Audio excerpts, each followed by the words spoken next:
makes it so much easier to be confident about it if you can see the value that you're providing to somebody else. And then it doesn't feel slimy or icky when you actually think of it in terms of selling, because it's not selling, you're trading value.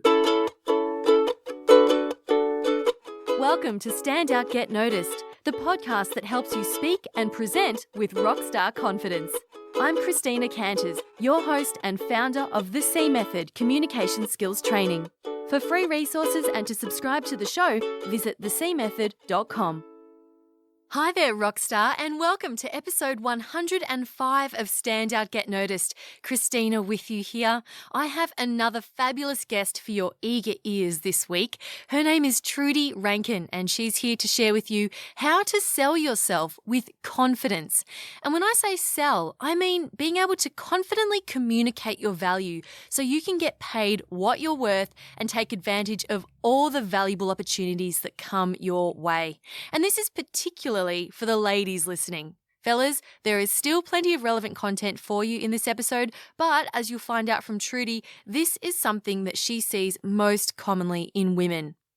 Trudy runs West Island Digital, a consultancy that helps small and medium businesses to set up online tools and processes. She's also the founder of Get Clear on Your Career, which is a business that provides coaching and support to women over 40 who want to take their next career step.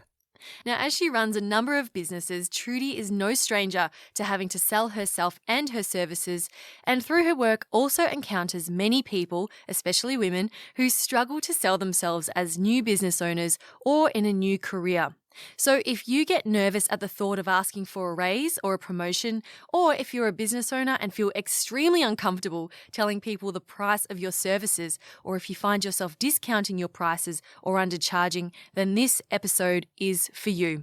Show notes will be at thecmethod.com/Trudy. That's Trudy spelled Trudy.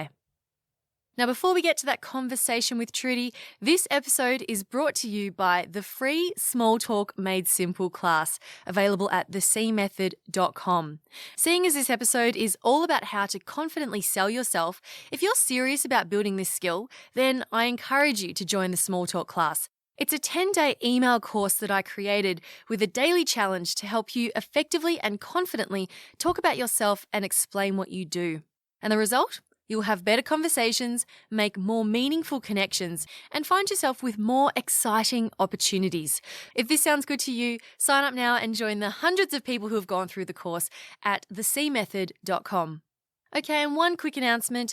If you're in Melbourne, I'll be attending the League of Extraordinary Women meetup on the 19th of April. Now, I love meeting podcast listeners, so if you're listening to this and if you're in Melbourne, do come along. I would love to meet up with you. If you're a League member, it's free, and if you're not, it's $25, I think, but it's definitely worth the price. They usually provide catering, but more importantly, the people there are fantastic, so it's a really high-quality meetup. And I would love to meet you. You should come say hi. Hey, maybe you can even practice your personal pitch with me and maybe get a bit of complimentary coaching if you're lucky. That's well worth it, isn't it? 19th of April in Melbourne. I'll link it up in the show notes at thecmethod.com/Trudy, or go to theleaguewomen.co. That's theleaguewomen.co to grab your tickets. And also, I don't make any commission on them. I just think they're a pretty damn cool organization and they run awesome events. So make sure you go and sign up now, and I hope to see you there. Okay, are you ready to start selling yourself and communicating your value with confidence? Let's meet the lovely Trudy Rankin. Firstly, why is this topic so important? Like, what compelled you to say, I want to talk about this and get it out there? Well, I think for starters, you always teach what you need to learn the most. And in my younger days, when my children were small, I had a number of micro businesses, and one of my businesses was selling Tupperware. And I discovered really, really quickly that I really struggled with selling. I felt embarrassed to ask people to buy. I ended up in a situation where at one stage, I actually ended up giving away something that was quite valuable because I was too embarrassed to ask somebody to pay for it. Oh no! And I just thought, whoa, how can you be a business person if you're afraid to ask for the value of the thing that you're offering? And it doesn't necessarily, when you're selling something, it doesn't necessarily have to be for money. It might be, you might be trying to influence an outcome. You might be wanting to get a promotion. You might be wanting to convince somebody to do something that's really, really, really important, either to you or to the business or to your family or something. And I just thought, my goodness, I have to understand why I don't feel comfortable selling. And how can I get over this? Because you can't run a business like that. So just to be clear before we move on, when we talk about selling, we're not just limiting it to if you're a business owner and you're selling a product or a service. So this also applies to you if you are employed, if you're a high achieving professional and you want to get to that next level, you still have to sell, in inverted commas, you still have to sell yourself to get those promotions or get that project or whatever it is. You might even be presenting to an external client of the business. So all of this is relevant. So just keep that in mind when we use the term selling. Now, Trudy, you told me that this is an issue for a lot of women specifically. Why is that? It is an issue for a lot of women, and it is actually an issue for some men as well.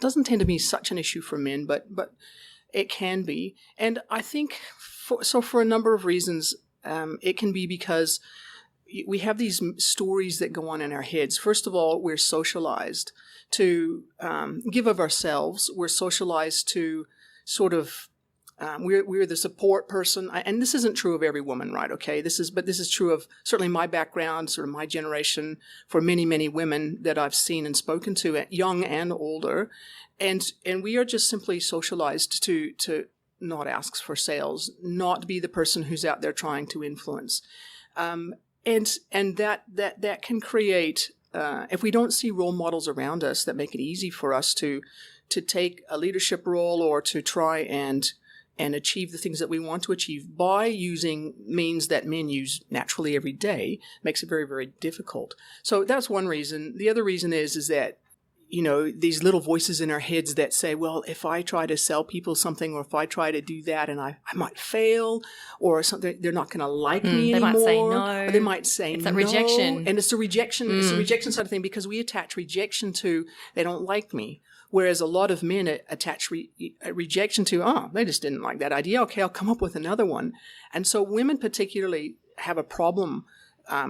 Not every woman, but many women have a problem with this mental voice in their head that just stops them. It seems like they're sort of tied to, they link the product or whatever it is they're selling with themselves personally. Yes. Whereas men have a tendency to, it's just about the product or that thing that's being sold. That's correct. Can we just go back to your story? So you found yourself, giving things away for free, being really shy of asking people to pay what was the true value of what you were selling. So what did you then do to overcome this? It's actually taken quite a while, because I then went into the corporate world and sort of built up a lot of experience. And what were you doing in the corporate world? So I became a chief information officer, a senior manager, working with technology in innovative ways, trying to make the company more effective or more efficient, or to be able to achieve their goals a little bit better. And so the first thing you have to do is you have to build up confidence in your own abilities. You have to get out there and prove to yourself, mostly to yourself. It doesn't always have to be to others, but prove to yourself that you can do things, that you're capable. And one of the things, and I did some research as well, one of the interesting pieces of research I came across quite some time ago, and I can't remember the reference, was that for women, especially when they're young, if they try new things, especially leadership type activities or behaviors, if they're not immediately rewarded for that attempt, they will give it up and they won't try again. And it carries on into our adult lives. So women in the workforce, if they try a new behavior that might be a leadership behavior or an innovation behavior, something that's a little bit different to what they would normally do, if they're not rewarded, they won't try again. And that's a generalization, obviously. But it was an interesting point, because, once again, for many, many men, not every man, but many men, they'll try something, it doesn't work. So what? They'll try again. They'll try something different. And there's just something, I don't know, once again, I don't know if it's because we're socialized or whether it's innate. We need that reward recognition thing for us that to want to try, the validation in order to try again. So I was really lucky. I was able to get some validation along the way as I sort of worked my way up the corporate ladder. And I came across a framework that I found really, really useful, because in my corporate life, I was doing my best to become a really good manager. I wanted to be a really excellent manager. And there were some things that I was struggling to do. And part of that was to be able to demonstrate my value to my bosses, to my superiors, to the people who made decisions about what we were going to work on or whether I'd get a promotion or not. And I came across something it's got a couple of different names. And it was originally developed by some people called, they're named Robert Keegan and Lisa Leahy, and it was reported in the HBR, or the Harvard Business Review, many years ago. And it's something called competing commitments, or I call it the 5 whys. And so when you look at what you're doing and what you're trying to do, say you're trying to achieve a specific outcome, and you keep failing, it just isn't working, what you do is you sit down and you go, well, what is it that I'm trying to achieve? Why am I not achieving it? And you try to sort of basically break down the reasons why. And there can be several. There can be quite a few reasons. And then you look at those and you go, well, why is that? Why is it like that? So can you take us through those? Yeah, sure. Those different whys? Yeah, sure. And well, they're actually, they're all the same why. Okay. It's the same why. I'll give you an example. I was wanting to get a promotion, okay? And I wasn't getting the traction or the recognition that I thought I needed to get in order to get that promotion. And I worked in a group setting. I actually worked my way through this competing commitments or whatever. And it was just, well, why am I not able to? Well, we don't have the money, and I'm not being recognized for what I'm doing. Why am I not being recognized? And then I worked my way through I'd ask myself why 5 times. Every time I'd come up with a reason, I would ask myself why. And the reason you keep asking why is because you want to actually dig down to the very core reason. And when I dug down to the very core reason, the reason I wasn't making progress was because I was looking for validation from a father figure. And it became very personal. And it was like, whoa, where did that come from? And then I had to sit back and think, well, my father was a great father. He was a really fantastic father. He's a GP, but he was always away looking after patients. And so he wasn't there when you look for that validation and you don't get it, coming back to what I said about women and validation. And so what I had to do is I had to go, well, that is the real reason why. It's because my behaviors are actually I'm actually trying to get validation with my behaviors around that father figure type thing, instead of actually doing the things that I needed to do to progress the piece of work so that these boss figures could go, wow, look at what she's done. Absolutely, she's the right person for the job. And I was sabotaging myself doing that. And you can use this framework in any number of different sort of situations.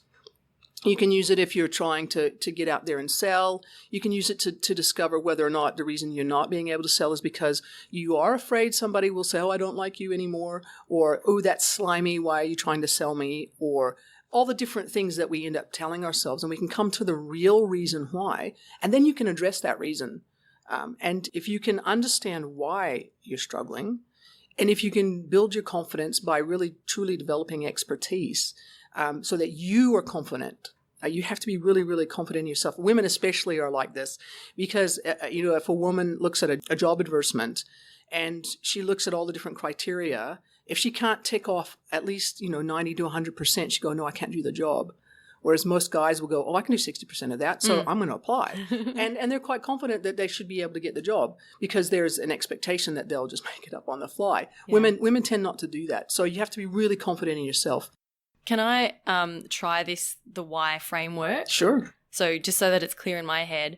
So something that I've always struggled with for some reason is launching these online products. And people who are listening to this will know that I've just recently launched a training program around overcoming public speaking anxiety. And this is stuff that I've been planning to do for the last couple years, and I just haven't done it. And everything else seems okay. Like I can go out there, I can speak to 500 people, I can coach people, I can run workshops. I'm totally fine. I can put the podcast out, I can sing on the street, I can do all these things. But creating these online products really I was just stalling on them. So the first step there would be, would you say, why am I stalling? Yes. Why are you stalling? And then I would say, I think back to the first one I did, I'd be like, because I don't know what product to do, what product to create. And then you go, why don't I know what product to create? Okay, so why do I not know what product to create? Because I have so many different things I could create a product about. Then you would probably just adjust a little bit. Why are you not able to prioritize one of those things? Why can't I prioritize that one thing? Because if I do, it means I have to do it. So the real reason is that you don't want to do the work. But I know that's not the real reason. It's not the real reason. It's not the real reason. Because the real reason, it comes down to, what if I put it out there and no one buys it? Exactly. That's the issue. And then you have to ask, why does that matter to you? Because if no one buys it, it's a direct reflection on me because I created it. And it means that what I have to share is no good. Exactly. And then if you look at that statement, what are the assumptions in there? The assumption is that no one will buy it. And the assumption is that it's a direct reflection of my actual value. And they'll think that it's no good or that you're no good. Yeah. So why would you think that? Why would I think that I'm no good? Because it's hard to see your own value when it's something that you do all the time and that you're good at. Yes. It's really hard to look at yourself from an outsider's perspective. Exactly. And so, when you get it down to that precise of a definition from the why questions, then you can go, well, what can I do about that? And you've already done a little bit towards that in that you said, well, actually, I had to recognize that something that's easy for me is hard for other people. And therefore, I have to understand that they're putting value on something that I can offer, even though I might not value it quite so much myself because it's easy for me. And I've had the same thing happen to me.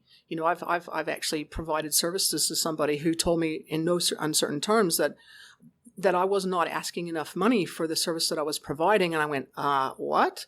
And basically had to actually go through that learning process to say, well, actually, but it was so easy for me. I feel embarrassed to ask any more money. And they're going, but it's super hard for me. And I am happy to pay that amount of money. This amount of money, not the amount of money you asked for, but this amount of money, because it's going to make my life a whole lot easier. And that comes back to that whole value component of selling.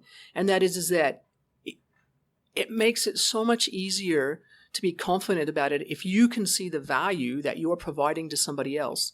And you can see that they appreciate the value that they're getting. And then it doesn't feel slimy or icky when you actually think of it in terms of selling, because it's not selling. You're trading value for value. And it might be a dollar value, or it could be some other kind of value. It could be an influence value. It could be you might be a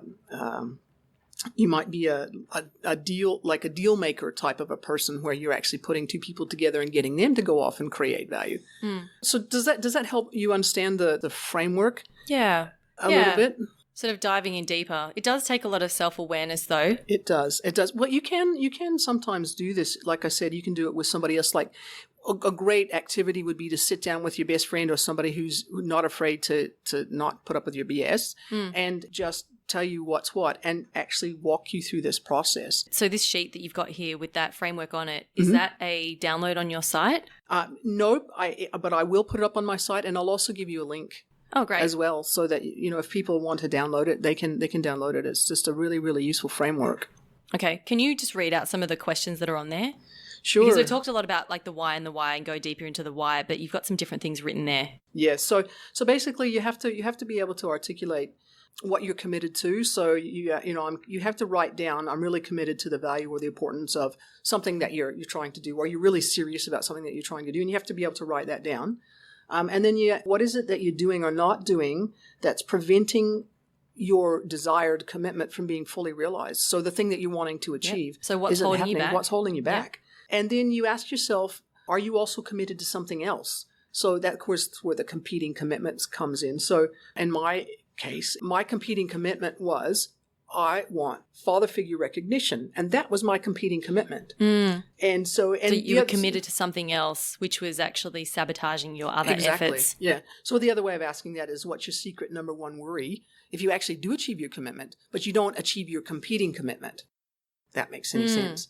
And then you have to, ask, well, what's your big assumption that's underlying all of this thing? And that's where you typically, by the time you get that far down, you sort of start to get into the meat of what it is that's actually stopping you from achieving what you want to achieve. And that takes bravery to go deep into that, because you will uncover some things that you may not want to think about or you may not want to admit to yourself. But exactly. If you want to make progress, this is the hard stuff that you got to do. Yes. Yeah. And both Trudy and I have gone through this, and sometimes you just need to be broken.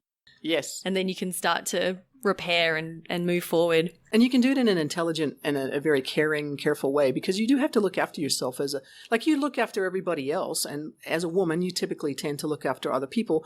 Why wouldn't you look after yourself in the same caring and compassionate way as you would as somebody else? One thing that you mentioned before was about understanding the value that you offer to others and seeing it through their eyes. Do you have some suggestions on what people can actually do in order to look at themselves from an external perspective and to start to build that confidence in your own abilities and value? Yes, it's a really short answer, and it does make some people a bit uncomfortable, but you have to ask people. You actually have to go out there and ask, and you don't have to do it in a, oh, look at me sort of a way. You can phrase your questions in such a way that people can make it non-personal and just reflect on the value. But I don't know any other way that's as effective as face-to-face, sitting in front of somebody and saying, what is the value that I bring to this relationship, or what value are you getting out of the services that I provide? So, for example, I have a joint partnership with somebody, and we work with women over 40 who are trying to figure out their next career step, and a lot of them have issues with confidence. And we've gone back out to the people who are on the email list and said, what is it that you really need? What are you looking for? And it wasn't necessarily the information product that we were providing. It was a listening ear, somebody to sit down and validate their thinking and help just guide them, just help to open their eyes to other possibilities. So go back to the people that you're interacting with, or go back to your customers and just ask them, what does that value look like to you? And you're going to be surprised, because oftentimes the value that you thought you were providing is not what they appreciate. They actually appreciate things that are invisible to you. And it's really a useful exercise to do that. One thing that I share fairly frequently is something I learned from a life coach friend of mine, Christopher Browning. I interviewed him really early on in the podcast, and one thing that he says to do is to ask people who know you well, ask them, number one, what do I do well? And number two, why is this important to you? And I do this sometimes, and I've shared this story before, but I love it, so I'll share it again. I had one lady in Holland write back to me and say, I think you play the ukulele well. And I was like, oh, okay, great. And she said, and this is important to me because it shows me that you don't have to be serious to be a successful entrepreneur, and that you can be silly and be yourself. And she said, you've inspired me to start my own business. And I was like, oh my goodness, that's incredible. That was huge. And so to me, I'm just playing the ukulele for a bit of fun on the show and to show people that, hey, I'm learning as well. But I had no idea it would have such a profound impact on people. So it's a really, really good exercise to do. I can't recommend it enough. Those are fantastic questions. They really are. Because it helps people to sort of drill it down into one thing. And I've had friends of mine do this, and one guy even sent out a survey monkey to a bunch of people saying, what's one thing that I do well? And he compiled it all into a spreadsheet, and then he sent the spreadsheet back to me. And he said, I've learned all these things about myself I had no idea. That's amazing. Now, can we talk about having those actual sales conversations?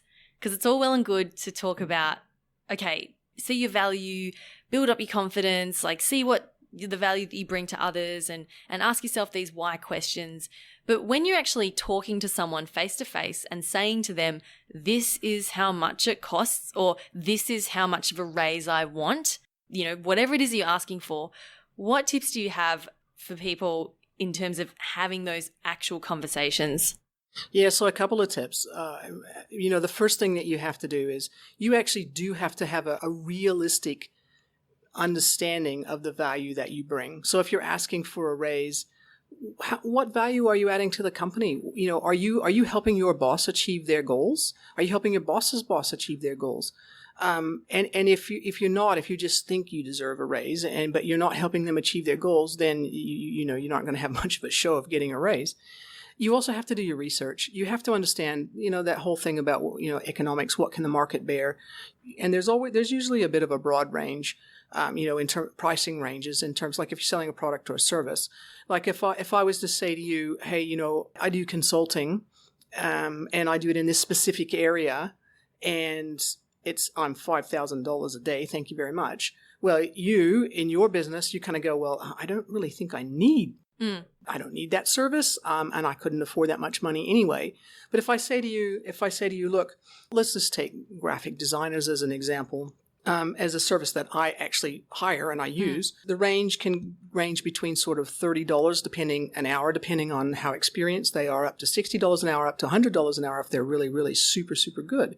And that range, you sort of can't get, that's a pretty wide range, but you're not going to go, well, I'm going to charge you $2,000 an hour to do graphic design. It just doesn't work. So you have to have done your research. You have to understand what's possible. But the most important thing is, and this is another, it's a book that I read when I first started out my business, and it's called Millionaire Consulting by Alan Weiss. Oh, I love that book. Oh, it's fantastic, isn't it? He's amazing. It's just really amazing. And it's WEISS. Yeah. But if it's $1 the German million dollar consulting. Yeah. And he focuses on the value part of it. Basically, what is the value that you're bringing to this organization that you're helping out with your expertise and your intelligence? And base your pricing on the value that you're bringing. But you have to, in order to be able to do that, as I've discovered, you have to know your customer well enough to understand, what are they trying to do? What does success look like for them? What does that value add look like for them? And how much can they afford to pay? So there's tactics that you use to try and get them to say kind of what's their budget, and and then you have to be able to say, well, actually, if I provide this service for you and it makes this change in your business and it actually helps you 10 times your revenue, well, it's going to be worth a lot to you. And maybe I'll add a little bit of I'll actually take on some of the risk and I'll carry some of that risk. But just taking a value-based approach really does help. And focusing on those results, instead of saying, this is what I'll do, instead of saying like, oh, I'll do a logo for you, or I'll design a logo, that's the what. But if you actually share the results and go, as a result, you will have better brand recognition, you'll be more relevant to whatever industry that you're in. And then this, that sort of result is super valuable. And that's going to be much more effective than saying, oh, I'll do a logo. Because anyone can do a logo, but not everyone can turn your brand into something really special. Yes, that's right. So instead of task-focused, it's outcome-focused. Outcome-focused, absolutely. Yeah. I believe that we're coming up to the end of our chat, Trudy, but it's been amazing talking to you about this. Do you have any other nuggets that you want to share with the audience before we wrap up? Just in terms of that whole confidence building thing, it's important to remember that, when you're a baby, you didn't start running sprints straight away. You had to learn how to turn over, then you learned how to crawl, then you learned how to walk, and then you learned how to run. And when you're building your selling muscles, whether you're trying to sell for dollars or you're trying to get outcomes by or influence or whatever, you have to practice. You do have to practice, and you do need to ask for feedback. If you're trying something, so coming back once again, if we know as women that we need that validation feedback, why not build it into your process? So try something, ask for feedback. Try something, ask for feedback. And don't make the mistake that I made early on in my career, which was, oh, if I'm doing a fantastic job, they're going to tell me. They don't.